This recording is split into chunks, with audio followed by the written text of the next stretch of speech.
Hi, this is Lynn McBee with EarthX, and we're so excited to be on Dallas Startup Week. And I'm here with Trammell Crow, the founder of EarthX. It really is on. I think we're really live. So we're really excited to be with y'all today and have this opportunity to share a little bit about the history of EarthX and then the future of EarthX, which is very exciting. So I'm sitting with Trammell Crow, the founder, and I want for Trammell just to share the history and how all this came to be.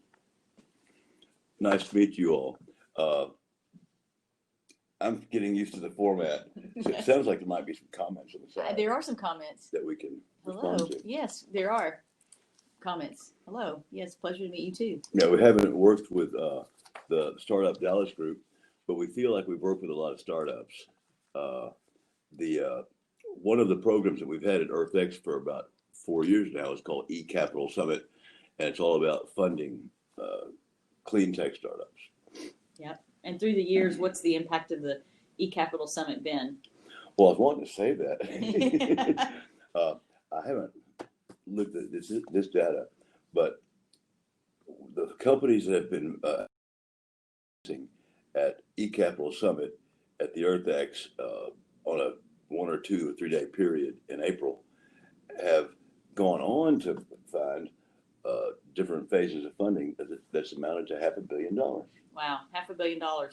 And eCap is just one really great program and thing that EarthX does. But to kind of back up a little bit to talk about a little bit of the history and Trammell's a businessman and how he got involved in EarthX, founded EarthX, and then kind of the pivot that we've made. It'll be exciting for everybody listening about our new online platform. So I don't know if you want to share kind of how you started all of this.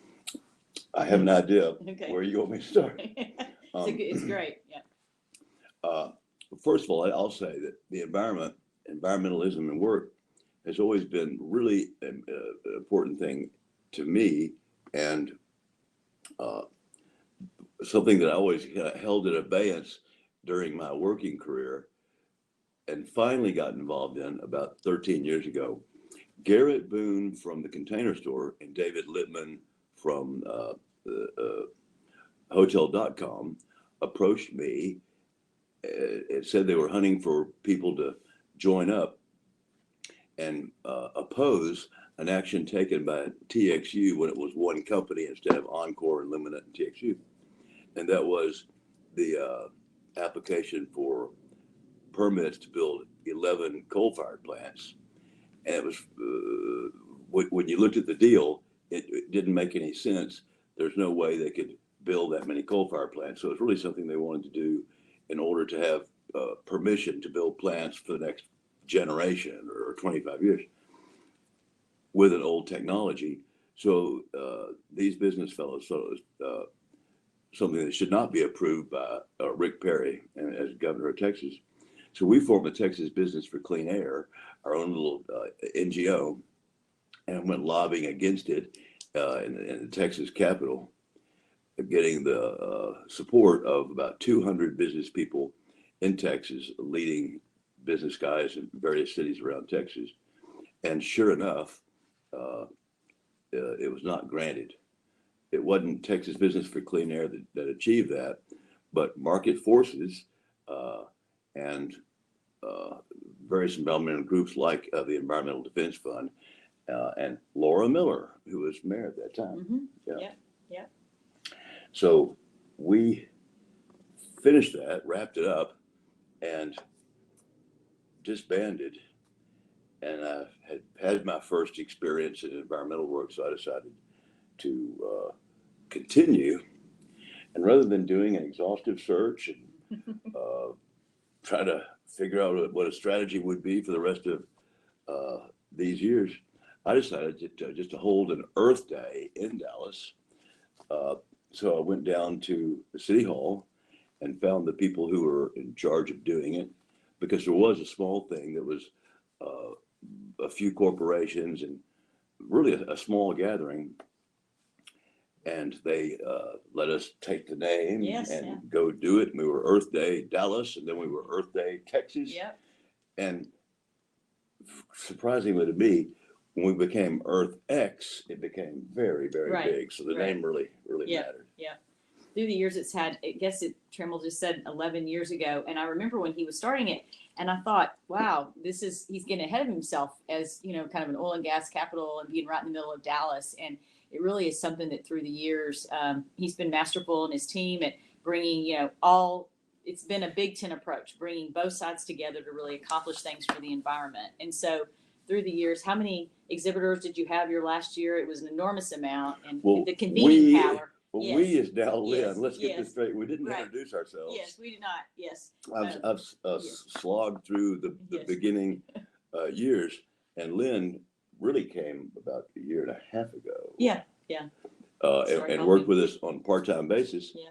And then when the COVID hit, we kind of looked at each other and said, "Oh my God, the event's 5 weeks away." Yeah. So we decided to shut it down and have a virtual EarthX. Right. So yes, 700 exhibitors, not quite, 200,000 people to be expected, about 15 conferences, and I'd say 3 or 4 of them were just half-day things, but conferences and different subjects like ocean and policy and eCapital Summit for raising money for startups. And what I think is really the most important green film festival for documentaries in the world. Yep. Started by Michael Caine, who you knew I long knew before you got long involved before. in that. Yeah. Film Because Society. he's a fellow that took nothing and built the Dallas Film Festival. Right. Which is the biggest. So I think it's interesting is, Startup Week about entrepreneurism and, starting companies, and certainly Trammell is an entrepreneur and has taken a different approach, I think, than anyone would take to setting up a nonprofit, an NGO, to work in any space. But this is the environmental space, which we know is, for millennials, number 2 in terms of what's most important to them, and for the Gen Z, number 1. And so, to kind of go back, when he was setting this up, he was so ahead of his time and really a pioneer. And it was really, I think, that entrepreneurial spirit and probably, what he grew up around. And that was just innate in you to kind of work that way. And let's call it Texan too. I think, the, again, entrepreneurial spirit was Katie bar the door. When we found out that in year 1, it was the biggest one in America, then we just thought that wasn't right. So, it's time to turn the table, because you've had a lot more experience in NGOs than I have. Yes. Over the years. In fact, I was reading last night, 45,000 hours. It's a lot. Given a lot of community time. work. It's a lot of time. A lot of brain space. And that doesn't count the time involved in campaigning in the mayoral race. Correct.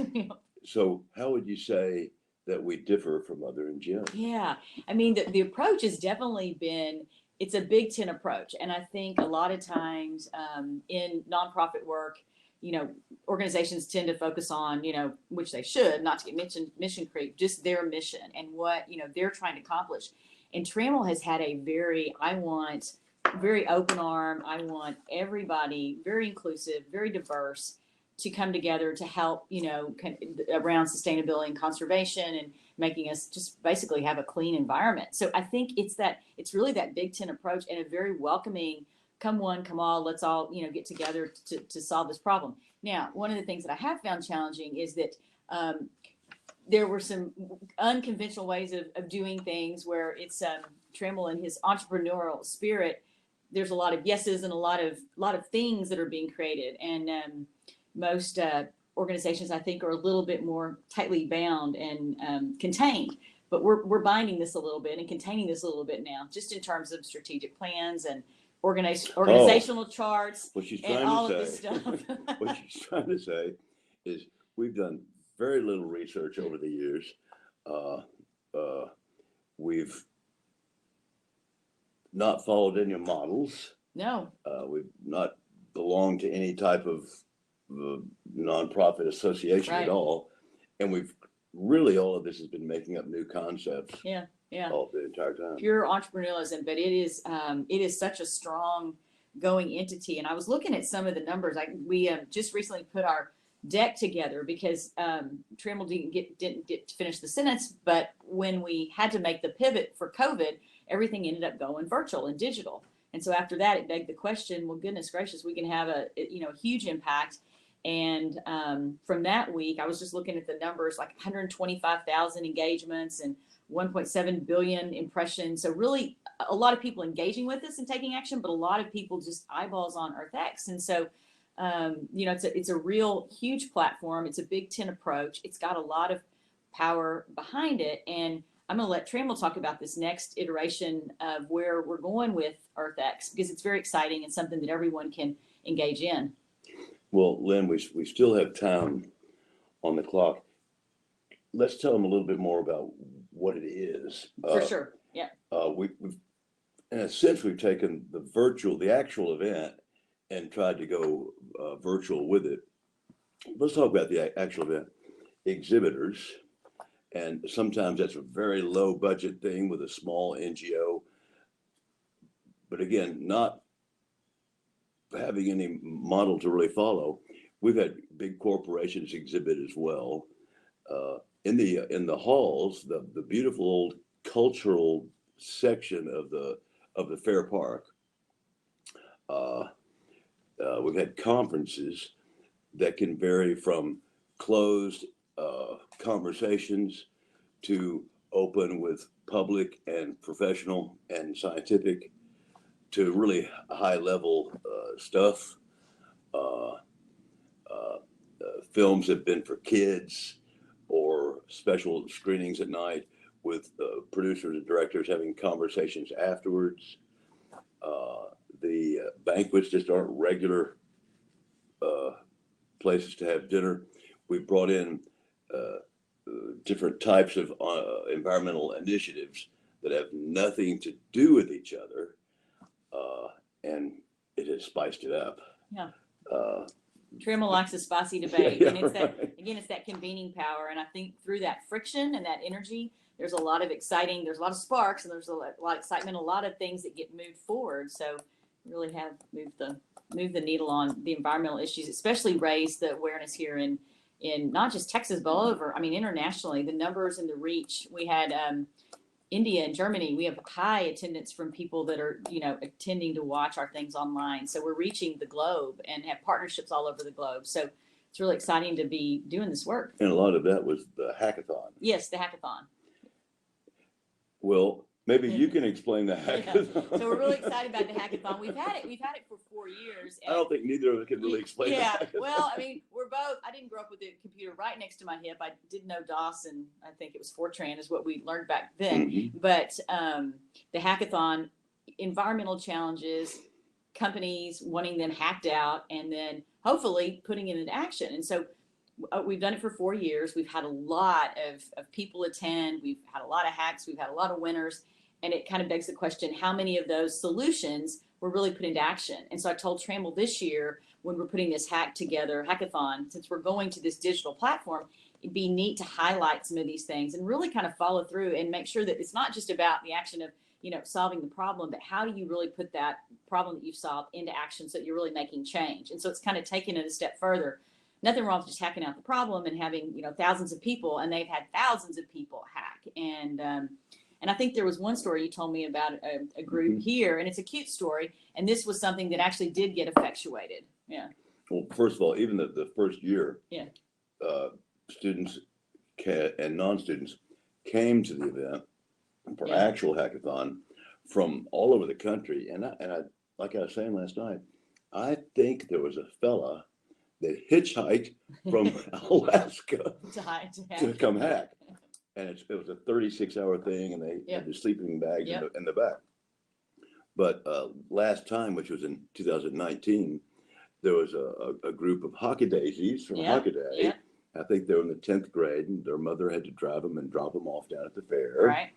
And I don't even know how the question was posed, but the point that Lynn wanted to bring up was they beat a bunch of men from MIT. From the MIT group. And I love that. Yeah. And I think it was something that had to do with carpool. And they actually Mhm. took and implemented that at their school. And so I think with the hackathon going forward, it is about, let's solve the problems, but it's like, let's carry it further and make sure that we're putting those solutions that were hacked out into action. So really excited as we start to kind of formulate that. And we hope people that are tuning in will be part of our hack. And you can find out about it on our website, which is earthx.org. So we've talked about eCapital Summit, talked about the hackathon. Should we talk about the programming that we're going to do for EarthX TV? Yeah, yeah. Let's talk about eCapital Summit in comparison to the startup Right. Dallas, Perfect. which is for all social impact, Right. ESG, environment, societal, and governance. What we've never done is gone out of the clean tech space and other technology like ag tech for real startup commercial enterprises. But someday, Yes. we're sticking to environmental causes, but we should have funding opportunities match up Yes. for NGOs going after environmental, new NGOs going after environmental things. Definitely. Yeah. So a lot of space to grow on ECAP, but already very successful in having, hundreds of people get together and $500 million, connected. So that's something we're going to grow out, the hackathon growing out. And then the thing about EarthX TV and all of our digital content is now it gives us a platform to build different verticals of information. So we'll debut September 21st, which is Climate Week with the UN. And we've got robust programming that week, and we're really excited about some of the things. We'll start an EarthX CEO vertical, and we're going to highlight Brad Smith with Microsoft. So we're starting off very strong. And with EarthX policy and climate and law. So there's a lot of she keeps energy. Looking at me because there's so many. There are so many. And it's but stop on energy. Yeah. On energy. Yes. Now you couldn't do this at an environmental event in San Francisco because of the biases of different regions and what environmentalism means. But our bias in Texas is that oil and gas is not going to stop anytime soon. So our energy conference, 1 week will deal with hydrocarbons and oil and gas and fracking like we've done in the past, with the attendees being gas exploration and drilling companies, listening to experts talk about how to improve it or make it less bad. And then talking about mixing it all together, there will be ocean professionals at dinner with that oil company that night. And they did not expect to meet a Texas oil man at the environmental event. So the exchanges really have made a difference, have opened up a lot of sides. And that is one of the big, it's one of the big problems in America, right? And politics, but especially in the environmental world, because the oppositions have been so great with business and community. So it's kind of become a right and left thing hung up on climate. Yes. Yeah. And, a lot of us are hung up on climate. I'm a warmist, and I think we need to do things to mitigate against the problems in the future. But so many environmental discussions and events and organizations have started to deal solely with that. And Lynn wants to save the giraffe. I do. I want to have impact across the spectrum in the environmental. And, there's some things that EarthX, in addition to EarthX TV, which will have all the digitals, I want to highlight a new program we have that's going to have some environmental impact to your home. And it's our Entrepreneur in Residence program. And we're looking for really bright minds with innovative solutions and technologies to help solve environmental problems. And we had our first fellow this year, and we'll open applications up after the start of the year. So you'll want to go to our website to check out Entrepreneur in Residence. But through this program, really inviting people to think about how we, again, have impact, solve problems. And we're doing a large, I don't want to get ahead of myself, but a large urban garden that we're working on. And so it's something that it's a technology, a platform, an application. And through that, we're going to have great environmental impact. So you'll want to stay tuned and hear more about that, because I don't want to, buzzkill anything, but we're really excited about that. And for all the young, bright minds that are out there thinking about, all of their ways that they can solve all these environmental problems, I would tell you to go to earthx.org and look at our Entrepreneur in Residence program and apply to be part of that and come help EarthX, achieve impact through your innovative technology. So that's really exciting for us. So we've got a lot going on, a whole lot going on. Yeah. So I call it a TV station. Yes. But it's the Facebook and earthx.org.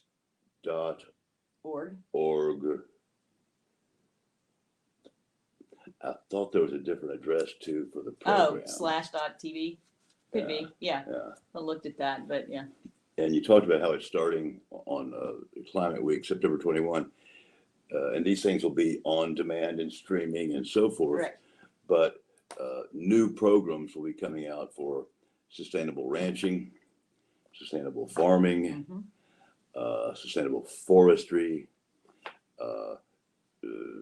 Leaders in Washington of some of the largest groups in those areas will be moderators, bringing in panelists. So it's never been available before. It's No, never been available to the public before. And it's earthxtv.org. It's that TV. So yeah. Okay. Yeah. So we've got a strong team that's working on this and working around the clock to kind of push it out. I'm excited. What are some other things that first week besides EarthX CEO that you're excited about that we're debuting? Well, I like the news program. Yeah. Because it's news articles taken from around the world that if it's a leftist bias approach on the article, it will say that left of center right there. And likewise with something from a more conservative approach. And then we're also having center of the road and synthesized articles for the beginning of the day. Yeah. The beginning of what we believe is the greatest amount of information on environment and all the issues that's ever been presented online before. Yeah. And it's going to be, of course, really highly curated. And because we know that so many people are at home right now and so many people are at home, like taking in so much content. So it's going to be good. But we've also got something that's really exciting that we're launching that week, and it's Wild at Home. And so it's a virtual reality type of application. And so it's something that stay tuned for that week, because you'll be able to actually run with the giraffes. And we have Jane Goodall that's involved in this project with us. So it's very exciting for us. And hopefully when we're beyond COVID, we'll have a spot to do VR. Matter of fact, we have it now, but COVID put the kind of brakes on it. And so we're doing this at home version. So for people that are at home, they'll want to tune in and get their kids involved, and the outreach is going to be great. So again, go to earthx.org and look at all the things that we've got going on, especially that starting week, but then some of these other programs that we have. We always love to have people involved in our volunteerism. We love to have young professionals. We've got an EarthX League, which is a forum and a place that people can share ideas and comment and post. And it really is, there's quite a lot there. So there's a lot of places to engage with us. One of the groups that we've that's come to our event and had meetings, kind of a university conference, has been American Conservation Coalition. Mm-hmm. And I think it's about 200 colleges around the country that belong to it. And they don't brand themselves as Republican, but I think it tends to be more conservation and conservative approaches. Yeah. And they've just opened up a Dallas office. Mm-hmm. They'd probably like people to know that they're here now. Yeah. I think most of SMU, TCU, UT Arlington, UTD, UNT Dallas. UNT. Yeah, right. UNT Dallas. Yep. Or have chapters. Yeah. So some other things I'm just kind of sitting here thinking through. So we'll have all the verticals. We've got virtual, reality, Wild at Home, and we're also doing the Laudato Si. Can you explain that better? I can. So it's the Pope that we have right now is very environmental. Did you say the Pope that we have right now? The Pope, the current Pope. Okay. Yes, I want to say Benedict, but I could be wrong in my papal order here. but our current Pope has a lot of interest in the environment. And so there is a documentary that's being written, and Trammell is a supporter, and there will be a documentary written, and we'll debut kind of a teaser trailer with, I believe, some Q&A and some other narrative around that the first week, again, Climate Week, when we launch EarthX TV. So for the film, which probably about a year. Yeah, it's not wrapped up yet. No, but we'll have some, I think, footage and some and it'll clips. have theatrical release. Theatrical release. So we're very excited to be involved in that And project. we're the only NGO that they've asked to partner with. That's right. We're very honored to be partnering with the Vatican and the Pope. So we've got a lot going on here. You know, it's Dallas Startup Week, so we should talk a little bit about what we've done in Dallas to help. And Trammell and the influence that Trammell and just him and obviously his family's reach has had a lot of positive impact on this community. Some of the things at EarthX, when I was thinking about this, Trammell really got behind the climate action plan that the city adopted. We were excited to be part of that. And that is a very thorough, comprehensive plan that we hope to help the city of Dallas implement and put into place. And there's a lot of talented people down at City Hall working on that. So we were glad to be part of that. And I know, there's been lots of volunteer cleanups and a lot of initiatives that EarthX has taken on. That's a good one to announce here. Yeah. Is if there are volunteer activities, I tend to look at it in terms of volunteer nonprofit groups here in Dallas, but that are going to have call outs for volunteers to come next week or next month to go clean up part of the Trinity River or the Gulf Coast. Then we push that out somehow in our website. Yeah, we definitely will. Again, Groundwork is a good example. Exactly. Yep. Groundwork Dallas. There's a Groundwork USA. Yeah. Groundwork Dallas. And again, that's Garrett Boone of and I don't know how to describe what they do. Yeah, clean up trails. They clean up trails, clear trails. Yeah. Okay. And so, I think our impact is very strong locally. This is our home, Dallas, but the international reach is huge, and we're excited about that. And the virtual platform is going to allow us to reach a lot of people. And so for everybody that's listening right now, I'd encourage you to go to our website, but think about, this is like I said, Trammell's got a big tent approach. And so strong content, interesting stories. We're going to have tidbits, storytelling, factoids. So there really is a lot of ways to engage. How will they be able to do the virtual reality and XR? Yeah, so we have headsets when we get out of COVID, and we've got the place down. We have a place down in Victory, and so that will be something that we'll bring to life. And then other than that, you can buy cardboard ones, or actually you can do it on your phone. So you were saying there's something people can do at home. Correct. Yes, the Wild at Home that we're launching September 21st. Did you already explain that one? Or? I explained it as good as I can. Yes. You don't wear a headphone. You do not. No. You go into the website. Correct. Yeah, and you can get it on your phone. I mean, get it on your phone, and so you actually. I can't imagine how I'm supposed to have an immersive experience. Yeah. So there are cardboard head little things that we're thinking about doing that I think make it more virtual and more real. Yeah, Google makes those and they're real cheap. Yeah, they are real cheap. So we might do that. That'd be a good branding opportunity for a company that wants to do that and get involved with this. Author's Hour. Let's tell them about Author's Hour. Talk about Author's Hour. We haven't picked the time, but once a week, some author yesterday said he wanted to do that because we talk to so many people every day. Mm-hmm. But that will be, again, just talking about environmental issues. And I dare say that there's not a public review of literature concerning the jobs that are ahead of us, but it will also have fiction as well as fact. Yeah. So I think we've talked a lot about EarthX and ourselves.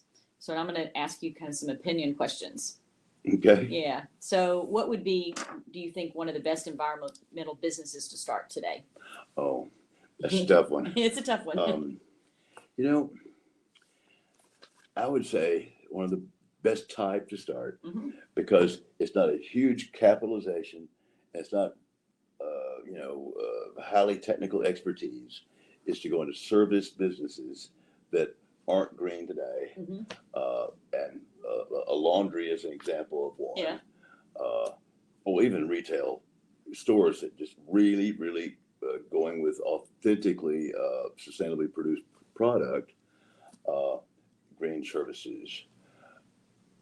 I bet you there's not in the Metroplex a company that produces expo, produces catering and banquet and everything that's completely Yeah. green. Yeah, probably not. So there's a lot of opportunities for that. Yeah, and I think it's more and more, as we hopefully will start to emerge from COVID, people are ever more present about their environment, and what a bad environmental problem we've gotten into here, and just what this has done to everyone, not just economically, but in terms of how we live, just the cleanliness. I mean, everything. So that is one of the questions: how has the environment been impacted by COVID, and how are businesses are being created today help to combat that? You're asking me? I am asking you because it's had a profound effect on our environment. COVID. I've been studying how the environment has affected COVID, like how environmental issues have led to this, and it's so fundamental that it's, well, once again, hard for me to explain. Lynn has a health and science and medical background, but as we've deteriorated, let's say, animal habitat, and we've caused animals to migrate in ways they've never done before, they've mixed with other animals, and disease has begun and spread that way. Yeah. Likewise, suburban sprawl, reducing habitat for animals, and dense urban areas that's where disease spreads. Right. So I think it's ever more, for us all to think about how we help the environment, and so engaging with us, and then also for everybody that's working for a company, starting a company, what are the environmental things that you can do, within your company? I mean, be a leader in this, champion this, because it's important, and we've seen. Trammell was talking about, the connection between animals and humans and what that's done. At the end of the day, it's turned us upside down. So we all need to, Oh, and then what effect COVID has on the environment? Correct. Yeah. Now I understand. Yes. Yeah. Yeah. Well, the only one that I can think of Yeah. is all those masks. Yes. Have created huge amount of trash. Trammell and I were in Seattle visiting with some companies, and I believe they said 400 masks a week were being found on the ground. So that's do the math. That's a couple thousand a month, and that's quite a lot of masks. And well, I beg to differ. that was there was a number of 400,000 a month. That's a big and number. It was from one source. Yeah. And I'll say it was a large international electronics firm, not Microsoft. Yeah. But others. Yeah. So it's trash. It's biohazardous waste, and so throw your mask in the right trash receptacle. But yeah. Yeah, they haven't made them yet. Yeah, no, they haven't. So how important do you think it is for businesses to be green and sustainable, and what are some of the low-hanging fruit things they can do? It's been going on for decades, really, that far-sighted companies have gone, they called it corporate social responsibility, and environment was a part of that. And then I suppose they boiled it down to environment, social, like social impact that companies have, and governance and transparency and rules and regulations.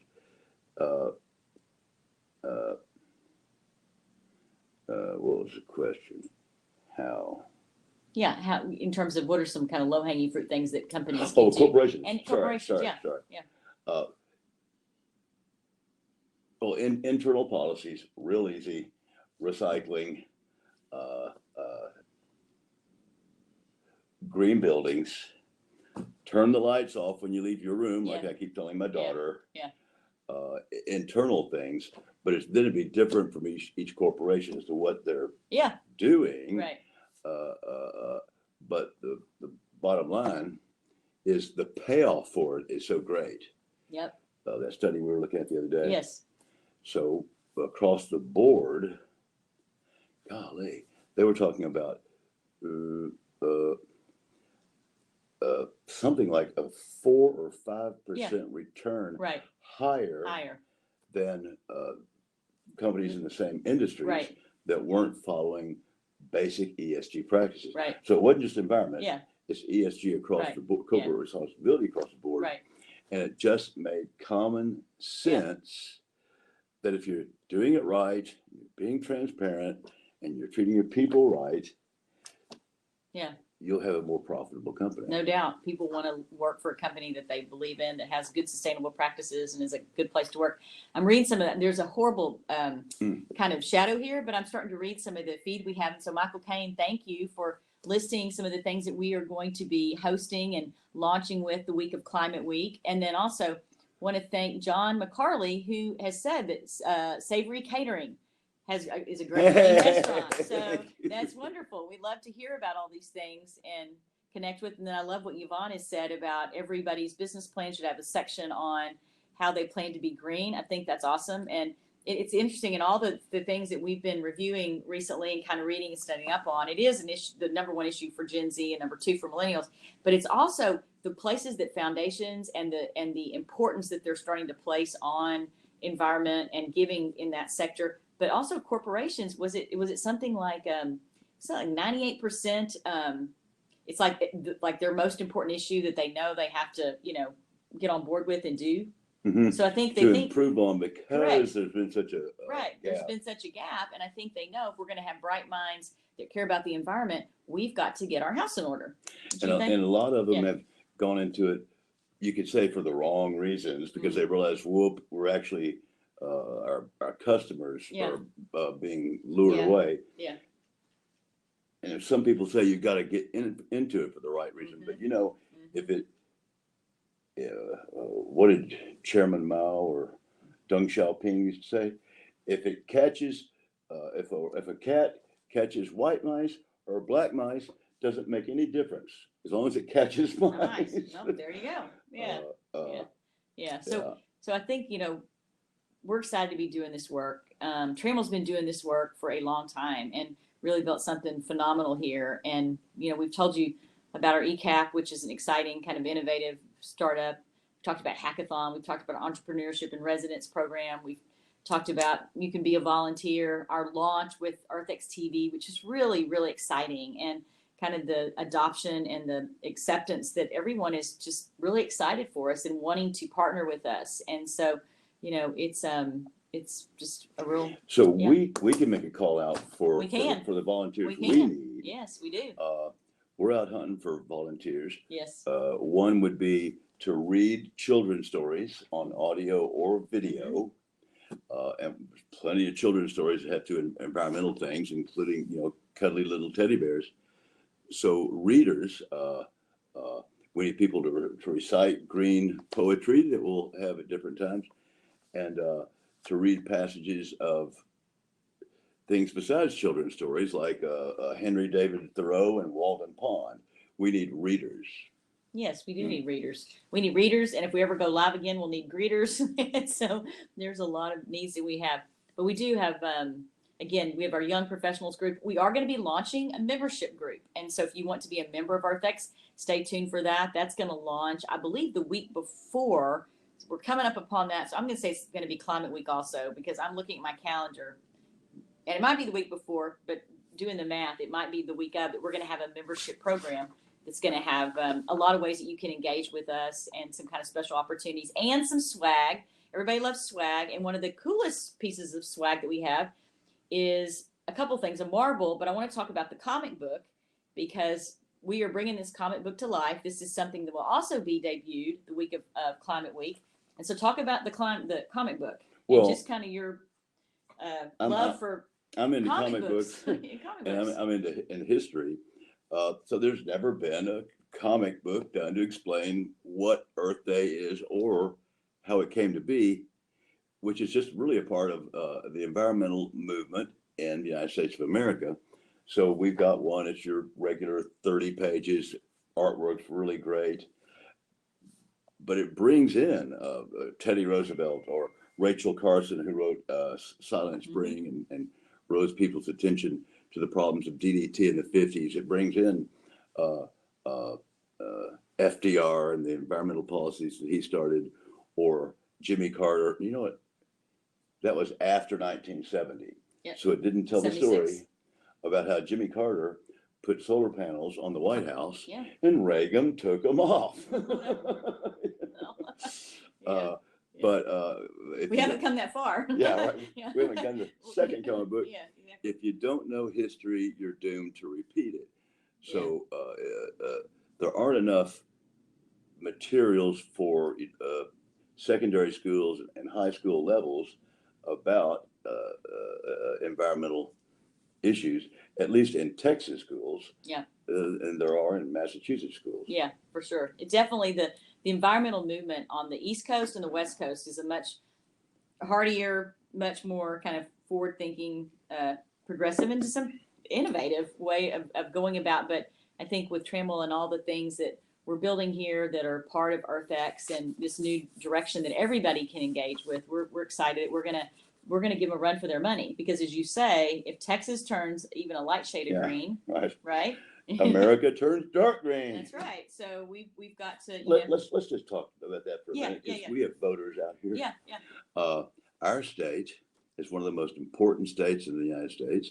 It's one of the growingest. It's one of the richest. It's one of the most conservative.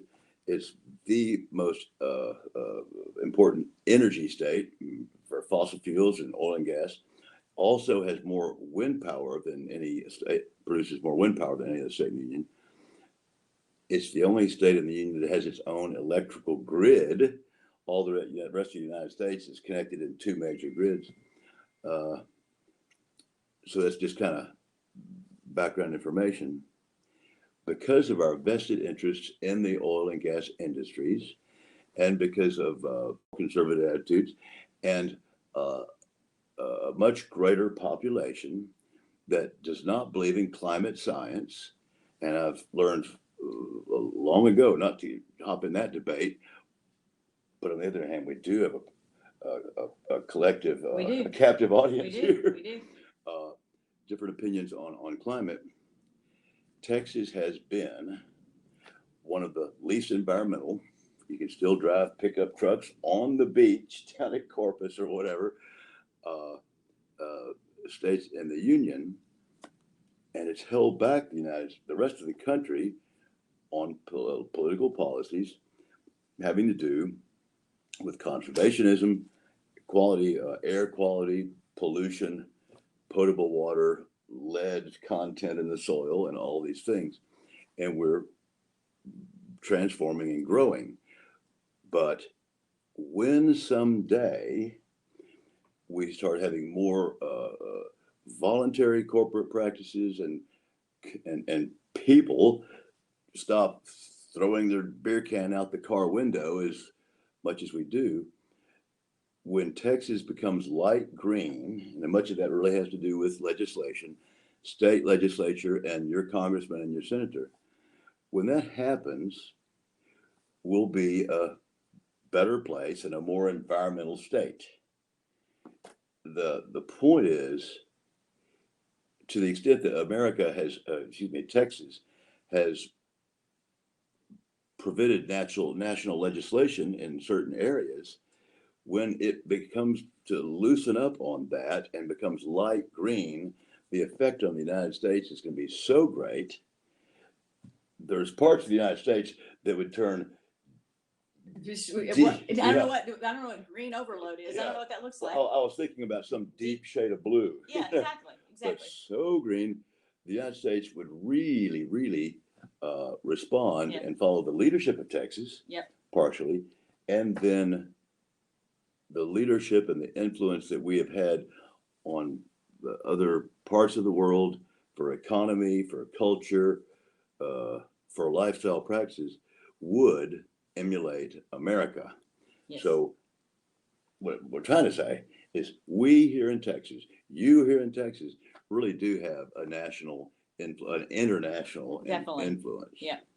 I think we are down to like the last minute. So. Oh, no. Yeah. I think we really want everybody to go to earthx.org, earthxtv.org, check out all of our sites, connect with Melinda Gard on being a volunteer, YPX, get, do something today to help save the environment. Do get out and vote. And it's been fun being with you, Trammell. Thank you. Yeah, thank you, Lynn. What advice for entrepreneurs looking to start an environmental friendly business? Yeah. There are lots of associations and nonprofit groups Yep. aimed just towards that, and just look them up. Yep. Yep. So thanks for including us, and Yeah. we look forward to getting to know the Yeah. Startup Dallas group more in the future. Yeah, it's been an honor. Thank you.